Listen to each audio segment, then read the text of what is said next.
Alright guys, Tom here and welcome to a new video. This is my WWE RAW review for the 8th of February 2015. So RAW this week came from Seattle, Washington, as you can notice, I am wearing my Daniel Bryan t-shirt. This RAW was all about Daniel Bryan, but it did have some good substance. It wasn't just all about Daniel Bryan. There's a lot to talk about on this week's Monday Night Raw. I thought it was a solid show, really enjoyed it, even though it ended with a little bit of sadness, huge sadness in fact, about Daniel Bryan. There were some really good moments in this week's Monday Night Raw, and I really enjoyed it. So this week's Raw from me is going to get a whopping 8 out of 10, but we're going to start from the start, work our way through to the end, and talking about Daniel Bryan. But we'll kick things off talking about the start of the show, which was Dean Ambrose, Roman Reigns and Brock Lesnar signing the contract for the Fastlane main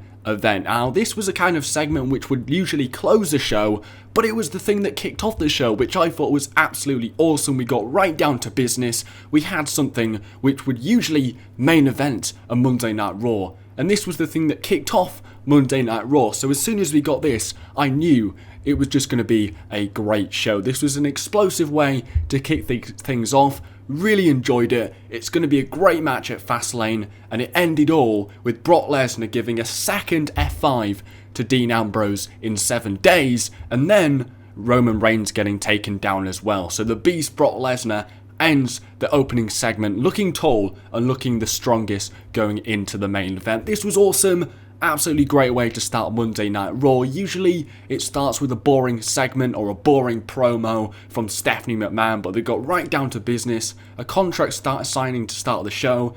It doesn't get much better than that. This was great. Brock Lesnar looks like the favourite. I'm really thankful that they're not making Roman Reigns look like the favourite, because at the end of the day, we all know Roman Reigns is going to win, but if you make Brock Lesnar and you book him as strong as possible, then that's kind of adding a little bit of a spanner in the works, and maybe people are going to start to think possibly Brock Lesnar could win this match. So it's getting really exciting, an explosive way to start Raw, and I really enjoyed it. So we're then going to move on to the first match, which was Dolph Ziggler defeating Kevin Owens, and once again, this was an absolutely brilliant way to start the show. This was awesome. This was one of the best matches of the night, if not the best match of the night. I absolutely loved it.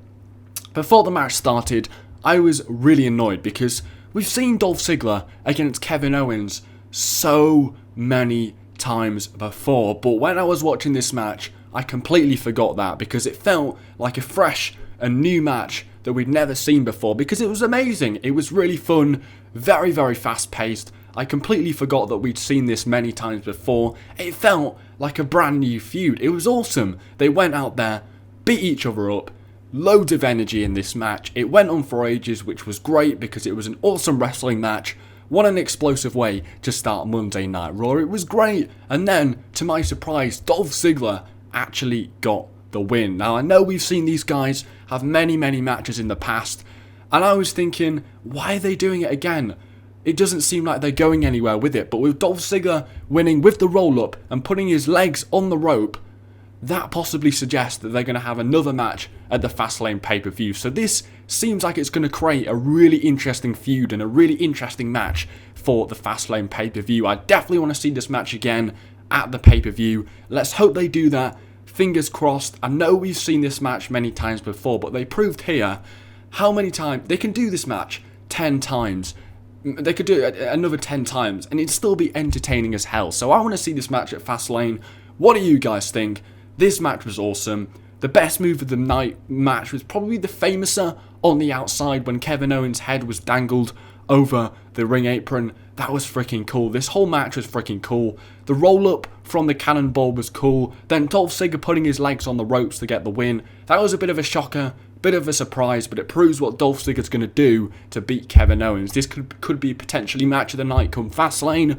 What do you guys think? This was an explosive way to start Monday Night Raw. They gave it plenty of time and it was brilliant. The next match was actually brilliant as well. It was a Divas match, which is surprising because usually Divas matches on Raw aren't that good, but this one was good, and it was Alicia Fox in this match against Charlotte. Now, Alicia Fox did get beat by Charlotte here, but she put on a great showing, and it proves if WWE, they've got all these divas that they never use, and when they come out of the woodwork, they really put on a great show. This was a brilliant match. Alicia Fox is probably the most underrated diva they have on the entire roster, and she proved it here. This was a brilliant match. They gave it loads of time, really exciting, back and forth, some really great chemistry.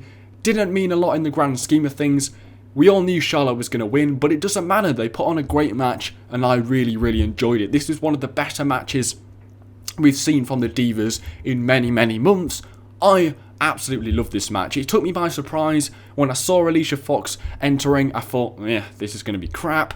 But it took me by surprise, and you know what? It was probably the second best match of the night. Brilliant way to kick off Monday Night Raw. So far, we'd had an opening segment with a contract signing, 2 brilliant matches. Raw was looking good for once. This was great, so that gets a huge thumbs up from me. We then got Miz TV, which was turned into the highlight reel by Chris Jericho. Chris Jericho comes out, turns it into the highlight reel. All the staff come out and change the set. That was absolutely hilarious. And you know what? It turned actually out to be pretty good. Miz was getting really, really annoyed. The back and forth between Jericho and Miz was hilarious. I really loved it. Then you had AJ Styles come out, who ended up attacking both Chris Jericho and The Miz. This turns out to be some kind of build towards a SmackDown match this week between Jericho and AJ Styles. Turns out they build their SmackDown matches better than the Fastlane pay-per-view. But anyhow, it should be a great match on SmackDown. This segment convinced me that I want to watch that match on SmackDown because it's surely going to be good. I really hope Chris Jericho wins because then we get a third and final match at Fastlane between Jericho and AJ Styles. Fingers crossed that happens, hopefully, but this was a great segment. Can't wait for that match at SmackDown.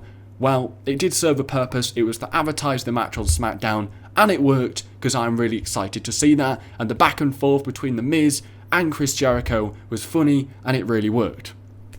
The next match was Bray Wyatt defeating Ryback. Ryback comes out in his new attire. Seems like they are repackaging Ryback. He looks like Goldberg, but I think he looks better. I think he looks like an absolute badass. It looks like they were repackaging him, maybe giving him a push. He deserves a push. He's a great superstar. He could go all the way, but then Bray Wyatt beats him.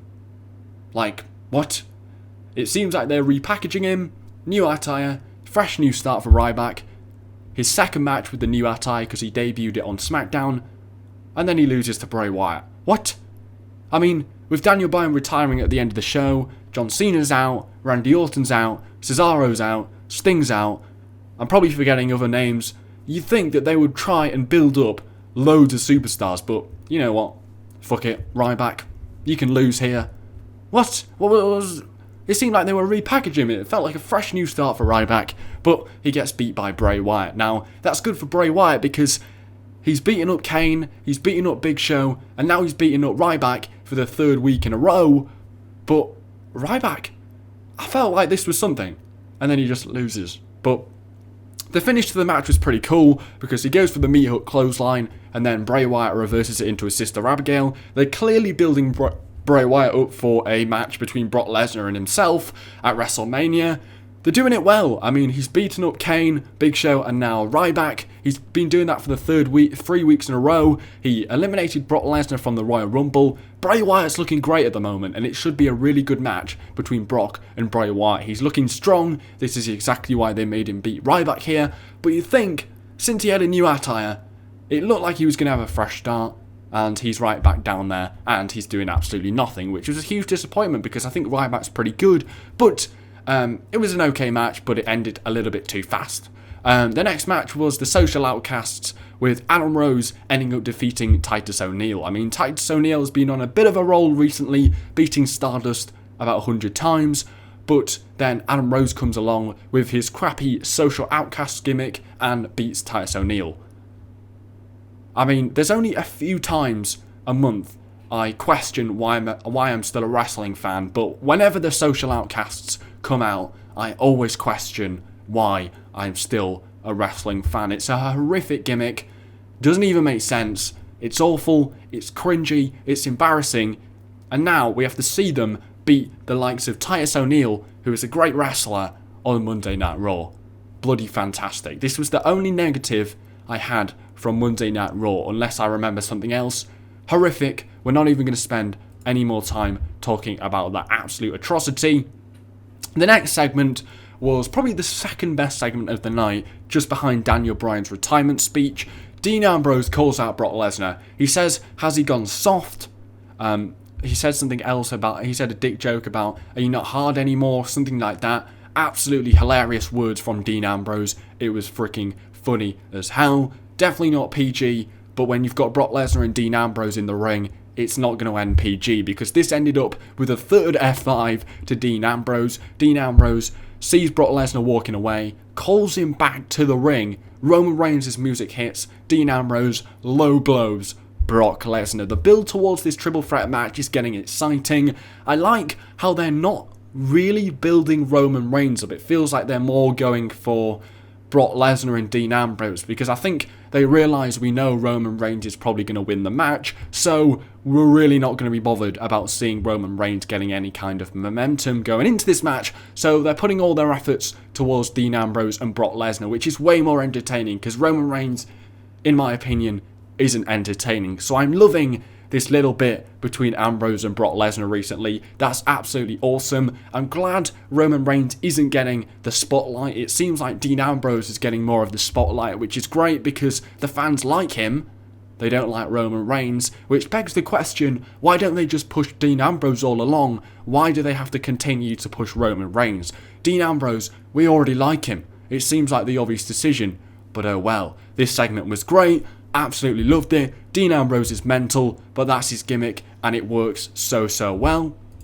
And I really like the fact that they didn't just have Brock Lesnar appear at the start of Monday Night Raw, they actually used him how they should be using him. They're paying big bucks to have this guy appear on Monday Night Raw, and rarely do they use him well. They used him well tonight. He didn't appear on one segment, he appeared on two, so he was there for not 5 minutes, he was there for about 10 minutes, which is better than usual. Anyway, we'll then move on to the next match, which was Rusev and Alberto Del Rio, half of the League of Nations, or how I like to call them, the League of Goons, because if this is the best heel gimmick they can come up with in the WWE right now, then you might as well just shoot me, because the League of Nations are absolutely horrific, but for some reason they thought it was a good idea to give them a win over the Lucha Dragons here, even though it was Sin Cara's return match. It didn't make a lot of sense to me. I understand that Alberto Del Rio, he got the win over Kalisto, so that builds his match with Kalisto at the Fastlane pay-per-view. Del Rio needs to prove and show everybody that he feels like he's going to beat Kalisto and get his title back at Fastlane, but at the end of the day, took me by surprise, because I expected Sin Cara to get the win since it was his return match, but I guess since Kalisto's got the US title, it kind of puts a little bit of a spanner in the works and makes it a little bit more difficult to bring Sin Cara back, but I really hope Kalisto retains the title at Fastlane, because I can't stand Del Rio being in the US title picture. It's boring, it's lame. Just get rid of the League of Goons. They are horrific, but this match was okay, but it was given way too much time. The next match was Tamina defeating Becky Lynch. So Tamina defeats Becky Lynch with a super kick. She's not a great wrestler. She's probably one of the worst wrestlers on the roster. But at the end of the day, it does sort of build their match, because it's going to be Team Bad against Becky Lynch and Sasha Banks, which doesn't make too much sense, because Becky Lynch was a heel only just a week ago, but now she's best friends with Becky Lynch. That makes absolutely no sense, but hardly anything in the Divas division does nowadays. But what I thought was clever was that Becky Lynch went to the outside to check if Sasha Banks was okay. Sasha Banks was doing commentary, which was great actually, but she was down because she got attacked by Naomi. Becky Lynch goes and checks if Sasha Banks is okay. She's distracted. Tamina turns around and hits her with the super kick. So it begs the question, if Becky Lynch wasn't distracted, would she have beaten Tamina? This adds a little bit of dissension in the Becky Lynch and Sasha Banks camp, but at the end of the day, they always do these stupid things. They did it with Paige, where is Paige friends with Becky Lynch? Is she not? We've seen it all before. It never really worked, so we'll have to see how that one goes down. But at the end of the day, we all wanted to see Becky Lynch, Sasha, and Charlotte in a triple threat match for the Divas title, or even Sasha against Charlotte for the Divas title. Turns out we've got Brie Bella against Charlotte for the title. Who wants to see that? Brie Bella wasn't even on Monday Night Raw this week, except at the end when she was hugging Daniel Bryan. She didn't even wrestle a friggin' match, so how the hell she got a Divas title match, I don't know. fingers crossed they're saving Sasha Banks against Charlotte for WrestleMania, but if they don't have that at WrestleMania, what the fuck are they doing? So it looks like we have to get Team Bad against Sasha Banks and Becky Lynch, which isn't what we want to see, but I'll wait it out and see if Sasha gets a title match at WrestleMania. But what the fuck is Brie Bella doing getting a title match? That makes no sense, but anyway. We then got a tables match between the New Day with their new tag team partner for one night only. Turned out it was only about half a match only because he left halfway through, Mark Henry, against the Usos and the Dudley Boys. Now, this ended up with the Dudley Boys hitting a 3D on, I believe it was Big E, that rhymes, through a table, so they got the win, which was surprising, really. Yeah, so I asked on my Raw preview, if you haven't watched that already, you probably shouldn't watch it now because it wouldn't really make much sense now that Raw's finished, but I said they need to spice things up in the tag team division because nothing seems to be going on. It doesn't really seem like there's any kind of idea of what's going to be happening at Fastlane, and they spice things up. Not only did we get a tables match, we also got a heel turn for the Dudley Boys, which is awesome because ever since they came back, it's been great, but the nostalgia kind of worn off after about 2 months. And I think they came back in about August. Now it's February, so the nostalgia weared off like ages ago. So now turning them heel, that's finally a chance for us to get behind them again because they've got a little bit stale. Actually, they've got really stale. Turning them heel, that really spices things up for the Dudley Boys and the tag team division. Are the Dudley Boys now going to face the Usos at the Fastlane pay-per-view, with the heels being the Dudley Boys and the Usos being the baby faces? Maybe I would have preferred the Usos to turn the heel because they've been even more stale. They got booed out of the building at the Royal Rumble as well. I guess the Usos sell a lot of merch and the kids just love them, but they've been even more stale than the Dudley Boys, so I'm asking whether they should have turned the Usos heel maybe here. But anyway, it definitely spices things up in the tag team division. Only gripe about this match was it went on for like 2 minutes. They could have easily made this match 20 minutes long because it was entertaining, but they just didn't give it enough time. It ended like with a click of a finger. It just ended, which was like, what? It's only been like 2 minutes. They should have given it way more time, but at the end of the day, the Dudley Boys turned heel. That's all we're going to take from this match, and that really does spice things up in the tag team division. I asked for it, and it really worked. Then we got the last segment, which was so sad. Daniel Bryan announcing his retirement. I guess it wasn't a work after all. People were hoping, they were praying it was something like Mark Henry, where he would just be trolling, it wasn't true, and he'd be like, only kidding, I'm going to wrestle at WrestleMania. No, it was actually true, which was really sad. And I guess they did the right thing by announcing it on Twitter, because I think if you just came out and announced it like this, say his music hit, and then he comes out and everybody's like, oh my god, Daniel Bryan's back, oh my god, oh this is amazing, and then he says he's retiring, that'd be like awful. But I guess since they announced it on Twitter beforehand, we'd already had a few hours to prepare ourselves, and it wasn't a huge disappointment when he comes out, we think he's going to wrestle at WrestleMania, and then he says he's retiring. I guess it was good that they prepared us, but I'm still not prepared for it because this was awful. I mean, Daniel Bryan was the one thing we could cling on to. I mean, John Cena's out, Randy Orton's out, all these people are out. And Daniel Bryan was the one thing we could cling on to. We have to sit through so many promos seeing Roman Reigns getting pushed to the moon and back, but we could still cling on to the fact that we knew Daniel Bryan was coming back eventually, and he would save us from this horrible Roman Reigns empire. But now Daniel Bryan's retired. We don't have anything to cling on for at all. I mean, it's just like, oh my god. But I really like this segment. I think this should go down as one of the best segments in the last 10 years. I mean, yes, it's sad, but it's the one opportunity that many wrestlers never get the opportunity to do, and just thank the fans for supporting the wrestler. And it really was a team effort. It was partly the fans and obviously partly Daniel Bryan who got him to where he was, but it really was a team effort, and this was a really special moment. Loads of people were crying, which is understandable because he's one of the most beloved superstars in WWE's history. The Yes movement was amazing. It went viral. It was a team effort. It was the fans and Daniel Bryan. He got to thank us. It was such a special moment. He said he was grateful for everything. He thanked literally everybody. It was amazing. He talked for 20 minutes. I could have listened to him for an hour, 2 hours.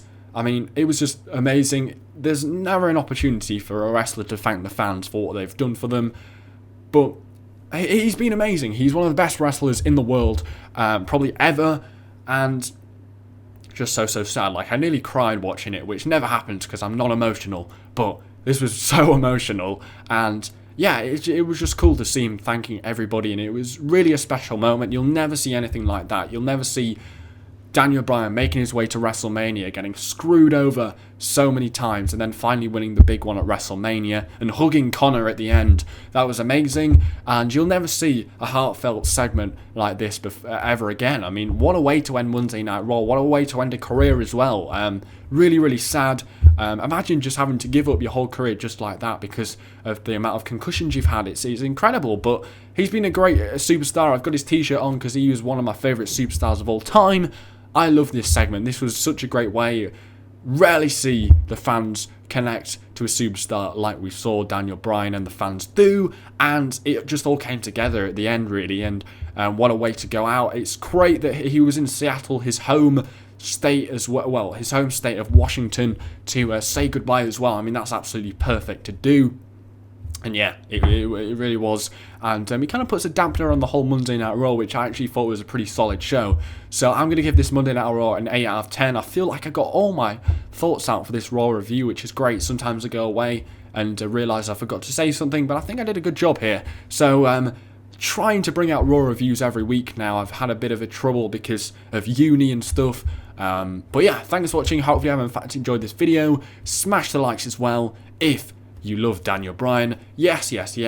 Take care. Spike your hair. Alright guys, Tom here and welcome to a new video. And today I am bringing you top 10 WWE Extreme moments. Let's get right into this, guys. If you could smash the likes, that'd be absolutely brilliant. Let's go for 500 likes on today's video. Let's get into this with number 10. So number 10 is